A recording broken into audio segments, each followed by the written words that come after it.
So if you are already got your lifestyle dialed in, like where do you go from there? Like, are there certain supplements that you're like, hey, these are musts for everybody? I'm going to diverge a little bit from what most of my colleagues might say. Like most are going to say your omegas, your vitamin D. Yep. I think you ought to test those levels first. Ooh, okay. I really do. Like objective data speaks volumes. Otherwise, it's just a blanket statement. And so there's all these, you go on YouTube and Instagram and there's these like, here I'm a famous person with my top list of supplements, right? Yes. And it's like, those are really good as a general advice, right? But again, how do we tailor? How do we personalize? And that's where objective data wins every time. Because I'll tell you, when I was swimming outside 3 days a week for like a few years, my vitamin D without supplementation got up to 98. Oh, wow. Now that is, like, holy cow. I don't even like when people supplement with vitamin D for it to be up at 98. What's the upper end that you'd want to see? Yeah, for me, I like vitamin D levels, if someone's supplementing, to be like 40 to 60.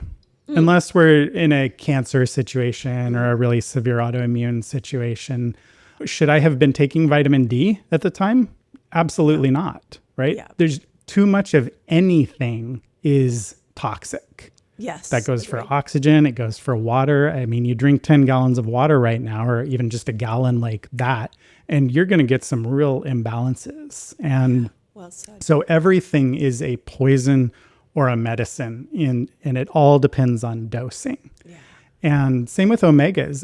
I do see some people who actually just through diet have beautiful omega levels. So why are you going to go out and take a supplement, spend that money, swallow the big horse pill, right? So yeah. I really, for me, it's objective data. So the omega thing is really interesting, and you and I haven't discussed this, but it's a good discussion to have. Yeah. There's a balance. There's omega 3, 6, and 9 balance that needs to happen.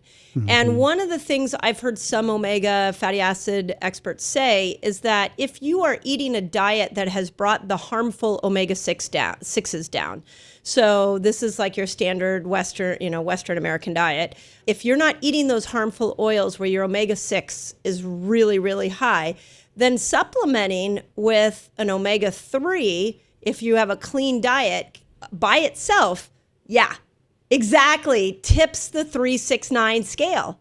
Yeah. So all the studies ever done on omega 3 fatty acids, how important they are only really that beneficial if you're eating a toxic diet. But once you clean that up, you need a supplement that's omega 3, 6, 9 balanced, not omega 3 by itself.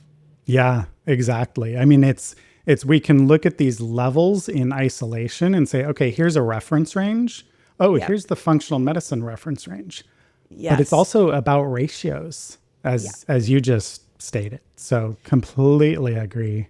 I used to, in my clinic, the first thing I did is take everybody off their omega 3s because I was like, we're going to change your diet. We're going to work on getting that down naturally. And now if you're mega dosing omega 3s, we've thrown the whole system off. That was like literally the first thing I took away. So, yeah. I love it. That's how I think. Like I want to establish a baseline, an objective baseline of where someone's really at, and then go through the lifestyle modifications and then kind of get a new baseline. Right. And it's not about making everything perfect. Like we live busy, hectic, chaotic lives. Yeah. I mean, you can't get an A+ in every lifestyle category, right? Or very few people can.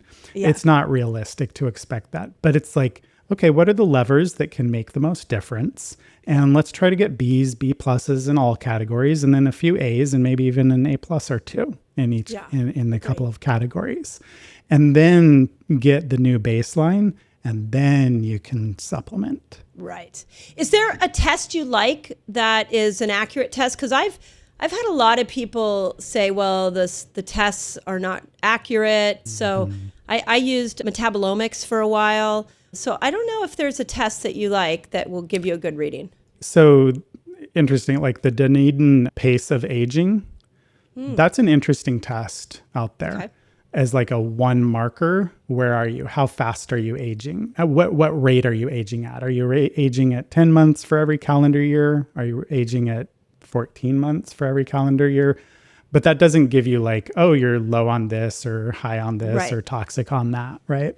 And so that's where there are a lot of tests coming out. IOLO, like they test hundreds of these biomarkers. And the metabolomics, like I like that test. I think there's, hormone testing, right? It's like there's different labs have different capabilities. And when one lab starts testing everything, their accuracy might not be totally true, right? That is a it's really like, interesting way to look are you at going to test urine? Are you going to test blood? Are you going to test saliva? How accurate are all of these things? And this is like, I don't know is the answer, because I'm like literally learning that every week. Right. I learn Right. something else, right? Yeah. About how to test better. And so I think it's just do the best we know how right now, knowing that something better is going to come along. Yeah, And I love I try that. to stay abreast of what's better. Yeah, I love that. And that gives you some wiggle room, because I used to always say, like, I'd get so excited about one functional test and then I'd roll it out to my patients and then something else would come around and I'd be like, oh no, this is better. And you Right. start to like look like you're contradicting yourself. But like you said, something new is coming out all the time.